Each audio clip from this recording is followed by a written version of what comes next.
하나님 말씀입니다. 로마서 8장 14절에서 25절까지의 말씀을 함께 읽도록 하겠습니다. 무릇 하나님의 영으로 인도함을 받는 사람은 곧 하나님의 아들이라. 너희는 다시 무서워하는 종의 영을 받지 아니하고 양자의 영을 받았으므로 우리가 아빠 아버지라 부르짖느니라. 성령이 친히 우리의 영과 더불어 우리가 하나님의 자녀인 것을 증언하시나니 자녀이면 또한 상속자 곧 하나님의 상속자요 그리스도와 함께한 상속자니 우리가 그와 함께 영광을 받기 위하여 고난도 함께 받아야 할 것이니라. 생각하건대 현재 고난은 장차 우리에게 나타날 영광과 비교할 수 없도다. 피조물이 고대하는 바는 하나님의 아들들이 나타나는 것이니 피조물이 허무한데 굴복하는 것은 자기 뜻이 아니요 오직 굴복하게 하시는 이로 말미암음이라. 그 바라는 것은 피조물도 썩어짐의 종로로 단 데서 해방되어 하나님의 자녀들의 영광의 자유에 이르는 것이니라. 피조물이 다 이제까지 함께 단식하며 함께 고통을 겪고 있는 것을 우리가 아느니라. 그뿐 아니라 또한 우리 곧 성령의 처음 익은 열매를 받은 우리까지도 속으로 단식하여 양자될 것 곧 우리 몸의 속량을 기다리느니라. 우리가 소망으로 구원을 얻었음에 보이는 소망이 소망이 아니니 보는 것을 누가 바라리요? 만일 우리가 보지 못하는 것을 바라면 참음으로 기다릴지니라. 아멘. 감사합니다. 지난 주일은 우리가 새가족 초청주일로 임동진 목사님과 함께하는 그런 시간을 보내었고요. 다시 또 이제 로마서로 돌아왔습니다. 이제 로마서를 계속해서 살펴 나가겠습니다. 로마서도 귀하고 또 로마서 8장은 특별히 그 가운데에서도 우리에게 큰 소망을 주는 그런 소망장 또 성령장 뭐 이렇게 우리가 얼마든지 이름을 붙여도 좋을 만큼 좋은 말씀으로 채워져 있습니다.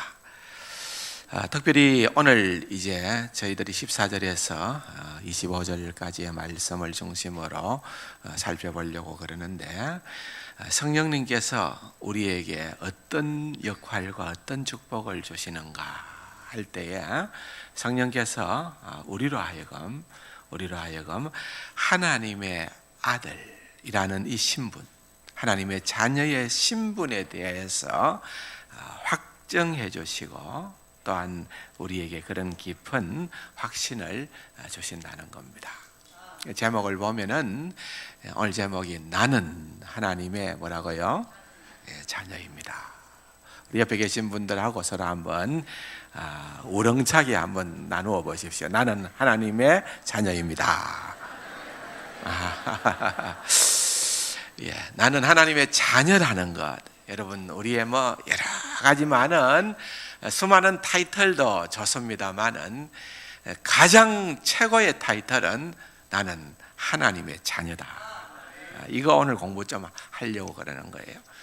내가 하나님의 자녀라는 것, 이게 뭐냐 하는 것을 우리가 제대로 이해를 한다면은 이 세상을 어떻게 살아가야 할 것인가, 우리가 하나님의 백성으로, 하나님의 자녀로, 우리가 그리스도인으로 어떻게 살아가야 할 것인가, 우리에게 주어진 하나님의 자녀됨의 특권이라는 것이 과연 내가 얼마나 누리고 또 누릴 수 있는 것인가 하는 부분들을 하나씩 한번 말씀을 통하여서 살펴보려고 합니다. 그렇다고 하면은 먼저 이제 우리가 이 하나님의 자녀, 내가 하나님의 자녀가 되었다는 것이 과연 어떤 의미인가부터 출발을 해야 되겠지요. 오늘 본문의 14절에 보면은 무릇 하나님의 영, 성령님을 말하지요. 하나님의 영으로 인도함을 받는 사람은 곧 하나님의 아들이라.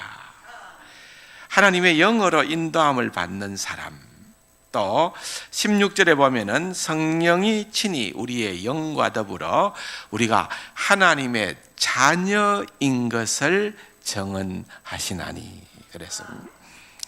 성령님께서 우리의 영과 더불어 친히 우리가 하나님의 자녀인 것을 정언한다. 21절까지 이렇게 보면은 하나님의 아들이라는 표현도 3번 등장하고 또 하나님의 자녀라는 표현도 3번 나타나는 것을 볼 수가 있습니다. 하나님의 아들이든 또 하나님의 자녀든 상관은 없습니다. 하나님의 아들, 하나님의 자녀라는 것이 너무 중요하다는 것입니다. 이것을 우리가 잘 이해를 하면은 정말 엄청난 삶의 에너지를 얻게 돼요. 우리 이 세상을 살아가면서 각자 나름대로 원하든 원치 않던 그런 삶의 무게가 우리를 짓누를 수가 있습니다. 많은 문제 가운데서 우리가 늘 전전긍긍할 수 있어요. 그러나 내 신분이 어떠한가? 내가 하나님의 아들이요 하나님의 자녀 되었다는 것은 정말 감당할 수 없는 그런 놀라운 일이에요. 창조의 절정이자 구속의 완성이에요. 어제 우리가 분당의 결혼식에 갔는데 다 마치고 식사를 하고 나는데 우리 한 장로님께서 얘기를 해요. 어떤 집사님을 물끄러미 보시더니만 하는 말이 어떻게 예수를 믿게 됐노? 신기하다는 거예요. 나도 예수를 믿게 된 것이 신기하고 당신도 예수 믿게 된 게 신기하고 우리 모두가 다 그런 거예요. 따지고 보면은 우리가 주님의 자녀 되었다는 것, 예수 믿고 구원받고 하나님의 자녀가 되었다는 것, 이거는요 정말 말할 수 없는 은혜입니다. 기적 가운데 기적이에요. 기적 가운데 기적이에요. 그러므로 그것을 우리가 정말 잘 생각을 해야 되는 거예요. 근데 사도 바울은 이 깊은 진리를 당시에 로마에 흔히 있었던 그런 관습법이지요. 양자됨, 입양의 그런 어떤 관습과 연계해서 우리에게 소개를 하고 있는 것입니다. 당시에 로마 사람들은 이런 입양 제도가 아주 활성화되었던 것 같아요. 그래서 어떤 사람이 주로 입양을 할까요? 자녀가 없어야 되겠죠. 일단은 나는 이제 성인이 되었고 또 나는 생을 또 얼마나 살지 모르지만은 또 내가 가지고 있는 재물이나 재산들은 꽤 많이 있는데 이것을 넘겨줄 사람이 없을 때에 입양을 하는 거예요. 누구를 한 사람 생각을 하고 있다가 그 사람을 자녀 삼는 거예요. 그러면은 그 시대에는 이 사도 바울이 이 로마서를 기록하던 이 시대에는 그것이 무엇을 의미하는가 하면은 이런 의미가 들어있는 거예요. 일단 내가 어떤 사람을 지목해서 양자를 삼으면은 그 사람, 양자되는 그 사람이 가지고 있는 모든 법적인 채무라든지 빚을 다 내가 감당해야 되는 거예요. 양아버지가 되는 내가 그것을 책임지는 거예요.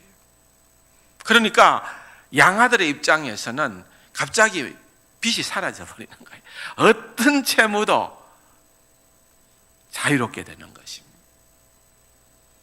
두 번째로는 이제 그가 입양을 하게 되면은 새로운 이름이 부여되겠지요. 왜? 양아버지의 가족으로 들어가니까 새로운 이름이 부여되어지고 새로운 이름이 부여된과 동시에 양아버지의 모든 재산이 자동적으로 상속되는 것입니다. 양아버지로서 양아들을 받기는 받았는데 이 친구가 꽤 괜찮게 잘 하나 지켜보고 있다가 마음에 들면은 그때 넘기는 것이 아니라 이미 양자로 택하는 순간에 양아버지의 모든 재산은 자동적으로 상속되게끔 되어 있는 것입니다. 그 당시의 법이었습니다. 세 번째로는 양아버지는 양아들의 그 모든 행위, 어떤 일들을 행했든지 간에 그 모든 행위에 대한 법적인 책임을 곧바로 지게끔 되어 있습니다. 그렇죠? 입양하기 전에는 그럴 일이 없지만은 이제는 입양해서 아들이 되었기 때문에 아들이 하는 그 행동에 대해서 아버지는 모든 것을 다 책임을 져야 되는 거예요. 근데 아들도 뭔가가 있어야 되겠지요. 양아들이 되면은 전에는 내 마음대로 내가 하고 싶은 대로 살았다고 한다면은 이제는 입양해서 양아들이 되면은 아버지를 공경하고 기쁘시게 해야 할 그러한 사명을, 의무를 그가 갖게 된다는 것입니다. 그래서 오늘 본문에 보면은 하나님의 자녀라는 것은 궁극적으로 양자됨입니다. 바로 그런 의미가 그 당시에 양자됨이라고 하면은 바로 아버지는 이렇게, 아들은 이렇게 라고 하는 그런 의미가 그대로 머릿속에 새겨지는 그런 의미로 사도 바울이 지금 하나님의 자녀된 우리의 신분에 대하여서 말을 하고 있는 것입니다. 무엇이 우리로 하나님의 아들이 되게끔 했느냐?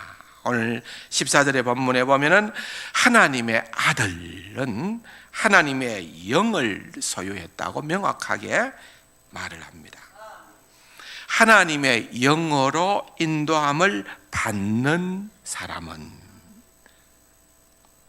하나님의 영으로 인도함을 받는 사람이라는 이 말은 하나님의 영으로 인도함을 받는 모든 사람은, 또 하나님의 영으로 인도함을 받는 자들은 하나님의 아들이라 그렇게 명하고 있는 것입니다. 다시 말하면은 성령을 가진 사람은 하나님의 아들이라는 말입니다. 성령을 가진 모든 사람은 하나님께 입양된 사람이고, 또 입양되지 않은 사람은 누구도 성령을 가지지를 못한다, 그 말입니다. 누구든지 그리스도의 영이 아니면은 하나님을 아버지로 부를 수가 없는 거예요. 그러므로 우리가 하나님의 자녀 되었을 때는 이미 우리에게는 하나님의 영을 허락해 주신 거예요. 그리고 그 성령께서 우리를 인도하신다는 거예요. 무엇을 어떻게 인도하시나요? 하나님께서 성령으로 우리를 인도해 주신다고 했는데 13절의 말씀입니다. 같이 한번 봅시다. 너희가 육신대로 살면 반드시 죽을 것이로되 영으로서 몸의 행실을 죽이면 살리라. 여러분, 영으로서, 성령으로서, 성령님으로서 우리의 몸의 행실, 육욕, 죄를 추구하고자 하는 정욕, 이런 것들을 죽이는 삶이라는 거예요. 성령의 인도함을 받다, 이렇게 생각을 하는 분들 가운데 들어는, 아이고, 내가 오늘 이번에 집을 하나 사야 되는데 어느 동네에 몇 평짜리 아파트를 사는 게 좋습니까? 이게 성령의 인도함을 받는 거라고 생각해서는 안 된다는 거예요. 내가 선을 5번 받는데 어떤 남자하고 결혼하는 것이 성령님 나를 인도하심입니까? 이렇게 기도하는 것도 아니에요. 우리 자녀가 수능 시험을 마쳤는데 어느 대학에 보내는 것이 성령님의 인도하심을 받는 겁니까? 여러분, 그런 것도 물론 기도함으로 하나님의 뜻을 찾아야 됩니다만은 여기에 말씀하는 성령님의 인도하심은 훨씬 더 중요한 얘기예요. 성령으로서 몸의 행실을 죽이면 14절은 무릇이라는 단어로 시작하지요. 무릇이라는 단어는 헬라 말은 가르라는 말인데 이 말은 왜냐하면 14절이 13절과 상관없는 절이 아니라 13절에 이어서 왜냐하면 이 말이에요. 왜냐하면 성령으로 몸의 행실을 죽여야 되는데 왜냐하면 하나님의 영, 성령으로 인도함을 받는 사람이 곧 하나님의 아들이기 때문이다. 그 말입니다. 그러므로 우리가 성령으로 인도함을 받는다는 것은 성령으로 몸의 행실을 죽이는 거예요. 성령께서 미워하시는 죄를 같이 미워하는 것이고 성령께서 기뻐하시고 원하시는 일을 우리가 행하는 것입니다. 그것이 바로 성령님의 인도를 받는 일이에요. 성령님의 인도를 받는다는 명확한 의미입니다. 따라서 우리가 믿음으로 그리스도에게 속하였다고 하면은 주님께 속했으니까 하나님의 아들이고 하나님의 아들이니까 우리는 성령님을 모시고 있는 거예요. 이것은 결코 분리될 수가 없습니다. 이것하고 이것 안 하고가 아니라 이 세 가지는 같이 가는 것입니다. 그러면서 15절에 보면은 그리스도인은 양자의 영을 받은 사람이다. 그렇게 입양에 대한 설명을 하고 있는 것입니다. 양자의 영을 받았다. 그러므로 조금 전에도 말씀을 드렸듯이 우리는 원래부터는 하나님의 자녀가 아니에요. 사도 바울이 깨달은 진리는 우리는 본질상 죄의 노예였다. 우리는 본질상 진노의 자식이었다. 그런데 하나님께서 우리를 입양해 주셨다는 것입니다. 전적으로 이것은 하나님의 권한이에요. 우리가 잘나서가 아닙니다. 똑똑해서가 아닙니다. 우리가 입양받을 만큼 뭔가 갖추고 있었기 때문에 그런 것이 아니고 하나님께서 은혜로 우리를 하나님의 자녀 삼으셨다. 거기에는 첫 번째로 우리는 그런 자리에 있는 자들이 아니었다는 것을 알아야 되는 거예요. 내가 얼마나 비참한 형편에 내가 얼마나 죽을 수밖에 없는 자리에 있는 자였던가를 우리는 알아야 돼요. 이 처지를 모르면은 구원에 대한 감격을 어찌 가질 수가 있습니까? 하나님께서 우리를 구원해 주셨다. 덤덤해요? 별 관심이 없어요. 왜? 내가 얼마나 죽을 죄인인가를 몰라. 그런 거예요. 하나님의 은혜가 아니면 우리는 어떤 방도로도 방법이 없는 스스로를 구원할 수 있는 그 어떤 능력도 우리에게는 없다는 거예요. 그런데 양자되었으니까 구원이 우리에게 선물로 주어졌다는 것입니다. 전적으로 하나님께서 행하신 일이라는 것이요. 로마 시대에도 마찬가지입니다. 아버지가 양자를 입양할 때는 그것은 양자가 어떻게 하는 게 아니에요. 그냥 전적으로 아버지의 법적인 권한에 해당되어지는 것입니다. 그러므로 우리가 할 일은 명확합니다. 하나님의 자녀라는 말은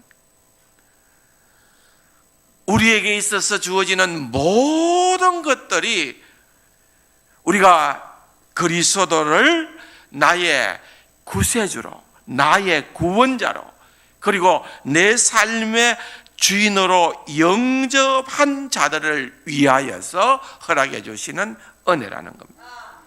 요한복음 1장 12절에 영접하는 자 곧 그 이름을 믿는 자에게는 하나님의 자녀가 되는 권세를 주셨다.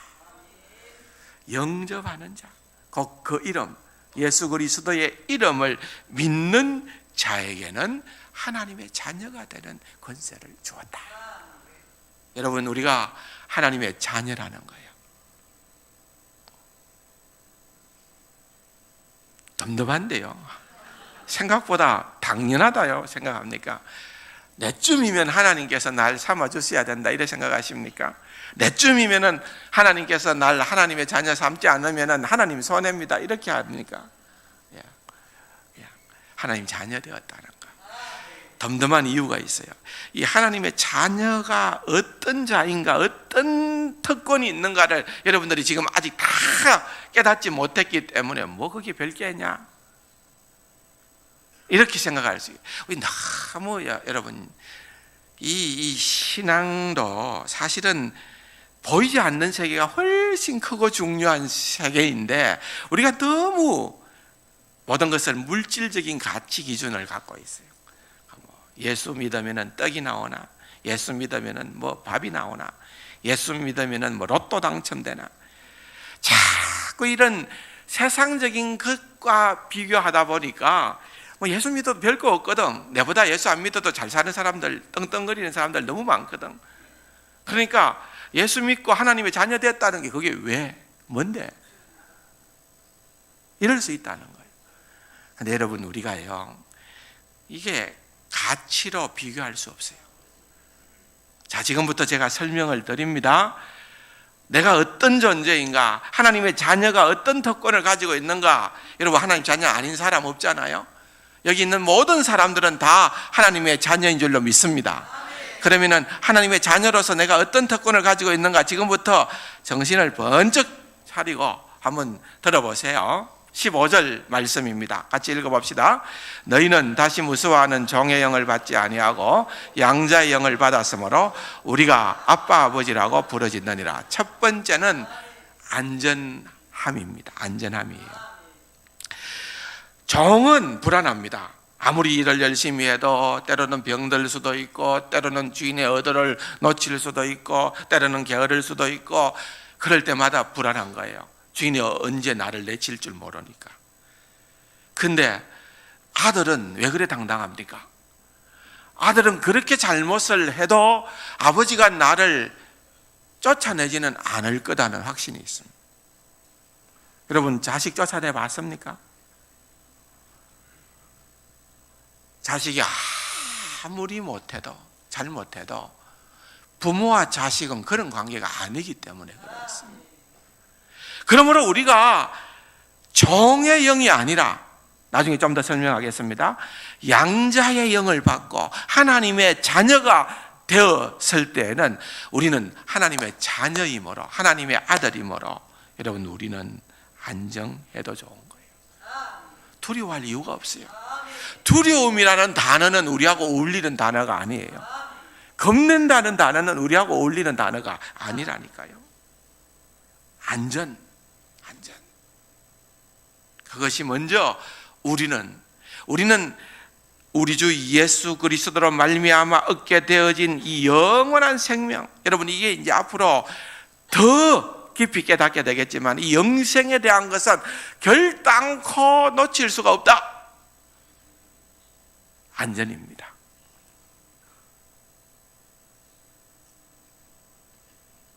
여러분들이 반응이 별로 없어서 가르쳐 줄까 말까 지금 계속 고민이 되는데, 이게요 보통 게 아닌데 여러분들이 좀 속으로 그러면은 안 되고 겉으로도 좀 이렇게 와 하고 좀 표현도 해주면 좋겠는데, 이게 진짜 굉장한 걸 지금 우리가, 내가 얘기하는 게 아니라 말씀이요. 말씀이 우리가 하나님의 자녀라는 거, 안전이라는 거. 계속 할까요? 두 번째로는 권세입니다. 당연하겠죠. 아들의 권세 막강합니다. 아들의 권세는 누구에 달려 있어요? 아버지에 달려 있는 거예요. 아버지에. 종은 큰 소리 못 칩니다. 종은 종에 불과해요. 근데 아들은 아버지 때문에 큰 소리 쳐도 돼요. 우리 아버지가 누굽니까? 여러분, 하늘과 땅을 지으시고 천지를 주관하시는 만왕의 왕이신 그분을 우리가 뭐라고 부릅니까? 아버지. 그러니까 여러분, 우리에게 그 권세가 어마어마한 권세예요. 진짜 그 권세를 최고 잘 알았던 분이 우리 주님이십니다. 예수 그리스도입니다. 그런데 예수 그리스도로 인해서 항상 우리는 예수 그리스도와 함께거든요. 예수 그리스도 안에 있는 자들이거든요. 그러니까 예수 그리스도께서 그 누렸던 권세를 동일하게 우리에게도 허락하신 거예요. 그게 성경의 말씀이에요. 성경 전체가 우리가 누릴 수 있는 그 권세. 여러분, 이 세상 권세는요, 대단한 것처럼 했지만은 그 다음 정권이 들었으면 감옥에 가야 돼요. 이 권세 이거 별거 아닌 것 같아요. 별거. 그런데 우리가 하나님의 자녀가 된 권세, 이거는요 어마어마한 권세입니다. 어마어마한 권세. 이걸 알아야 돼요. 아도나이 주님을 얘기할 때에 그 주님, 아도나이의 주님은 나를 절두철미 보호하시고 인도하시고 돌보시는 하나님이라는 말씀을 드렸어요. 그래서 우리 하나님 앞에 언제든지 당당하게 요구할 수 있는 그런 권세가 우리에게 있다는 것입니다. 있다는 것이에요. 자, 첫 번째는 안전, 두 번째는 뭐라고요? 권세. 다 잊어버리겠지만 계속 외우세요. 안전 권세, 안전 권세. 자, 세 번째 넘어갑니다. 세 번째는 친밀감이에요. 뭐라고요? 친밀감. 하나님을 뭐라고 부른다고요? 아빠, 아버지라고 부르는 거예요. 아빠라는 말은 아바라는 아람어인데 우리말로 아빠하고 어떻게 같은지 모르겠어요. 이 신기해요. 자녀들이 아버지를 향해서 아빠 할 때는 친밀감이 있잖아요. 친밀감. 예, 우리 손녀가 저한테 하지 그래요. 할아버지를 줄여서 하지, 할머니를 줄여서 하니 그러면은 우리는 그냥 맹목 줍니다. 예. 그렇잖아요. 이게 가족이라는 거, 가족이라는 것은 다른 방법이 없어요. 여러분, 하나님을 감히 아빠라고 제일 먼저 호칭했던, 불렀던 분이 누굽니까? 예수님이에요. 예수님. 예수님이 하나님을 아빠, 아버지라고 부른 거예요. 그리고 우리에게 그렇게 하나님을 부를 수 있는 은혜를 주신 거예요. 그래서 하나님이 멀어지면 안 돼요. 하나님이 친밀한 하나님 친밀한 아빠. 그런데 사도 바울이 특별히 여기에 표현을 말틴 노이드 존슨은 주목하기로 아빠, 아버지라고 부르짖느니라 그랬어요. 여러분, 아빠, 아버지라고 부르짖는다. 위급한 상황을 만나든지 다급한 상황을 만나든지 어떤 때든지 아빠, 아버지를 우리는 아무 때나 부를 수 있는 그런 자들이라는 거예요. 예, 제가 KPM 이사장을 하다 보니까 이 선교사님들이 저한테 이 카톡으로 이렇게 많은 그 사역을 좀 자랑도 하고 좀 알리고 싶었고 기도 제목도 주기 위해서 보내요. 그런데 문제는 전 세계에 흩어져 있다 보니까 카톡이 오는 시간이 다양합니다. 한밤중에도 오고 새벽에도 오고 그래요. 그런데 여러분, 관계가 친밀하게 되어지면은 제가 그렇게 답을 하면서 어떤 데는 잠 깨우고 이런 분이 계시나 좀 시간도 한번 체크해 보고 보내지 이런 생각이 들다가도 내가 답을 할 때 조금 위선적이기는 하지만 그렇게 답을 해요. 선교사님의 이 문자는 아무 때나 보내도 됩니다. 제가 그렇게 답을 줘요. 근데 좀 위선은 있기는 있지만은 그래 깨서 그렇게 읽어도 때로는 너무 감동적일 때가 있어요. 너무 감사할 때가 있어요. 부르짖느니라. 여러분, 부르짖을 때는 뭐 체면 갖고 부르짖을까요? 타이밍 맞춰서 부르짖을까요? 아무 때나요. 아무 때나. 하나님께 부르짖는다는 것이요, 우리가 하나님의 자녀로 아무 때나 부를 수 있는 그런 권을 하나님께서 우리에게 주셨어요. 예. 하나님께서는 뭐 졸지도 않으시고 주무시지도 않으시니까 타이밍도 관계 없겠잖아요. 여러분, 부르짖으면 돼요. 그런 친밀감을 누리고 살아가는 게 뭐라고요? 하나님의 자녀라. 하나님의 자녀. 하나님과 아빠 하나님으로, 아빠 아버지 하나님으로 그렇게 지내지 못한다고 하면 얼마나 안타까운 일인가 하는 것입니다. 네 번째로는 16절 말씀입니다. 같이 한번 읽어볼까요? 성령이 친히 우리의 영과 더불어 우리가 하나님의 자녀인 것을 정언하시나니. 우리가 하나님을 향하여 아빠라고 부르실 때에 어떤 방식으로든지 성령님은 우리와 함께 하셔서 우리가 하나님의 참 가족임을 확신시켜주는 겁니다. 성령께서 정언하신다. 좀 생각해 볼 그런 어떤 논제입니다만은, 그러나 그 가운데 가장 핵심은 하나님께서 너를 정말 사랑해, 하나님께서 너를 정말 사랑해 하는 내적인 정언이라는 것은 공통적으로 얘기하는 것입니다. 이 정언이라고 하는 것, 정언이라는 말과 순교라는 말이 같은 어원을 가지고 있는데 대단히 중요한 말입니다. 원래 이 말은 굉장히 까다로운 사건을 의심의 여지 없이 해결해 줄 권위 있는 정언을 의미합니다. 예를 들면 법정에서 이 사람이 죄인이냐 아니냐를 구별하기 위해서 이 사람도 나오고 저 사람도 나오고 지금 논란을 합니다. 그런데 갑자기 어떤 결정적인 증인이 나타났어요. 그래가지고서는 이분이 입증을 해주는 것입니다. 내가 거기에 있었는데, 그 사건의 현장에 있었는데 피고는 본 적이 없다. 결정적인 증언을 해준다는 것입니다. 그래서 결국은 이 정의는 피고와 더불어 증언을 하는 것. 피고 편에서 피고와 더불어 똑같은 진술을 해줌으로 말미암아 그 증언을 통하여 해결함을 얻는 거예요. 성령님께서 우리에게 그와 같은 증언을 해주시는 분이다.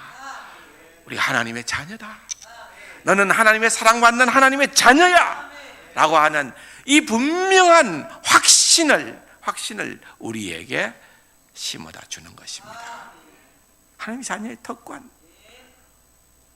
셈에 뭐라고요? 둘째, 셋째, 넷째, 확신. 4개 했는데 이제 머리가 아파지게 갑니까? 아직 더 남았어요. 그만할까요? 하나님 자녀 진짜 좋은데 그만할까요? 안 되죠. 17절 보십시다. 다 같이요. 자녀이면 또한 상속자, 곧 하나님의 상속자요 그리스도와 함께한 상속자니 우리가 그와 함께 영광을 받기 위하여 고난도 받아야 할지니라. 여기 17절에 또 3가지 특권이 더 등장해요. 5번째 해당되어지겠죠. 상속권이에요. 우리가 하나님의 자녀 되었었다. 우리가 하나님의 양자 되었다. 양자가 되자마자 양아버지의 상속권을 갖는다고 그랬잖아요.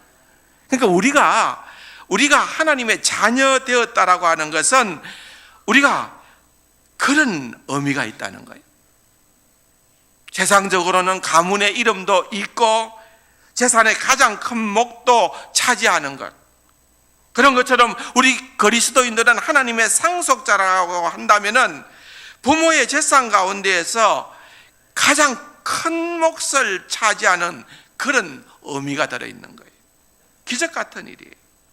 왜냐하면은 하나님께서 우리 각자를 위해서 예비해 놓은 일이 너무나도 크고 영광스러워서 각자 우리 모두가 내가 하나님의 가장 많은 상속을 받았다고 느낄 거라고 사도 바울이 지금 얘기하는 거예요.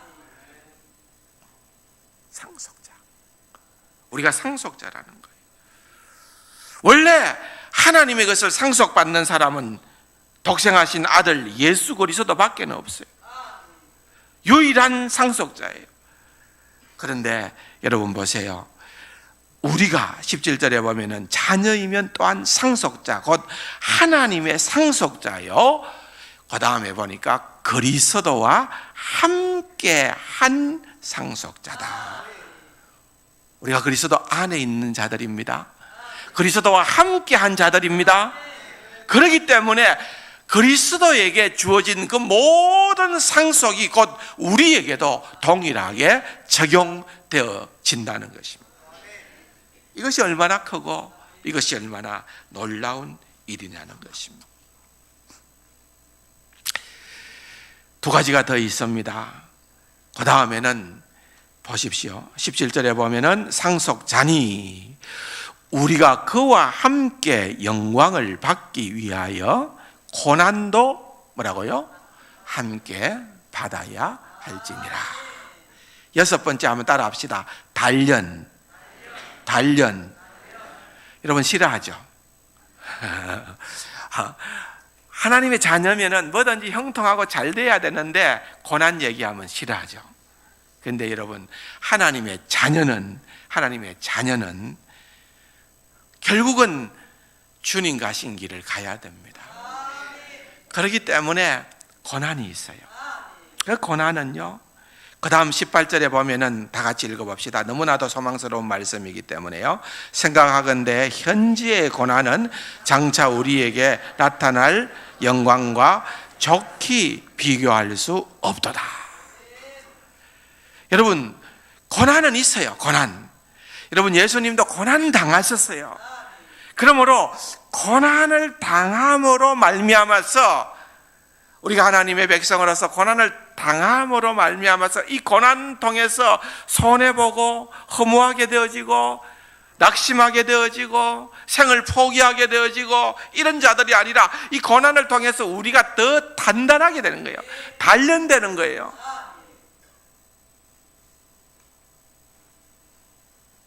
정금같이 되어 나올 수 있는 재련소와 같은 역할을 한다는 거예요. 지난 기독교 역사 1900년 동안 있었던 순교자의 숫자보다 지난 100년 동안 있었던 순교자의 숫자가 더 많대요. 여러분 우리는 좀 의외죠. 그럼 우리가 너무 좋은 환경에 있기 때문에 그런 거예요. 근데 이 지구촌을 놓고 보면은 이슬람, 공산주의, 저 북한 할 것 없이 기독교에 대한 탄압이 얼마나 심한지. 옛날에 여러분 아프가니스탄의 배영규 목사님 같은 경우에도 총을 12발이나 맞고 순교했어요. 보세요. 지금 드러나지 않아서 그렇지 얼마나 많은 그리스도인들이 순교를 당하는지 몰라요. 그런데 여러분 그로 인해서 복음이 멈출까요? 더 전진하는 거예요. 더 나아가는 거예요. 고난이 무의미한 것이 아니에요. 고난을 통하여 우리를 단련시키시고 마지막에 특권을 하나 더 말씀드리면은 가족과 닮아감이에요. 가족과 닮아감. 보충적인 말씀은 29절에 보면은 이런 말씀이 있습니다. 하나님이 미리 하신 자들로 또한 그 아들의 형상을 본받게 하기 위하여, 우리 주님을 본받게 하기 위하여서 여러분 고난을 통해서 우리가 주님을 더욱더 닮아가게 되는 것입니다. 고난을 이길 수 있는 그런 힘을 주님께서 주시는데 생각건대 현지의 고난은 장차 우리가 받게 될 영광과 좋게 비교할 수 없도다. 그 영광에 대한 이야기들이 계속해서 25절까지 나타나는 거예요. 사랑하는 성도 여러분, 이것이 우리의 삶이에요. 우리가 하나님의 자녀가 되었다는 것이 여러분 얼마나 놀라운 일인지 몰라요. 지금 우리가 이렇게 말하고 있는 이 7가지 특권, 그런데 여러분요 이게 다가 아니에요. 부분적으로 맛보는 거예요. 처음 열매처럼 장차 누리게 될 그것을 지금 미리 조금 맛보는 거예요. 그게 23절의 말씀이에요. 장차 우리가 완벽하게 누리게 될 거라는 거예요. 양자 되었지만은, 양자가 되어서 그리스도로부터 우리가 구원받은 백성으로 누릴 수 있는 그러한 기쁨과 제사함의 기쁨과 수많은 은혜들이 있지만은 앞으로 또 양자 될 거라는 거예요. 그건 무슨 말이에요? 완성을 의미하는 거예요. 지금 우리가 이 모습이 이대로가 아니라 장차 우리의 모습이 얼마나 영광스러운 모습이 될 것인가. 우리의 그 영광스러운 모습을 피조물도, 타락한 피조물도 사모하고 학수고대하고 있다. 그 놀라운 비밀에 대하여서 사도 바울이 그것을 맛보면서, 그것을 누리면서, 그러니까 그의 일생을 하나님 앞에 드리면서 그는 이 이야기를 놓칠 수가 없는 거예요. 하나님의 자녀, 하나님의 자녀라는 것, 결단코 우리에게 있어서 가벼운 게 아니에요. 얼마나 크고 놀라운 축복인가 라고 하는 것을 여러분들이 기억을 하면서, 시간이 없어서 좀 더 설명을 하고 싶어도 넘어가겠어요. 하나님의 자녀에 대한 7가지만 제대로 이해를 하셔도 얼마나 우리에게 복된 삶이 열리는가. 사랑하는 성도 여러분, 하나님의 자녀로 옆에 계신 분들에게 눈을 부릅뜨고 살아갑시다. 하나님의 자녀로 살아가는 귀하고 복된 우리 세강 가족들이 되기를 주님의 이름으로 축원합니다. 좋으신 아버지 하나님, 은혜 감사합니다. 하나님의 자녀로 승리하는 그리스도인이 되게 하여 주옵소서. 예수님의 이름으로 감사기도 드립니다. 아멘.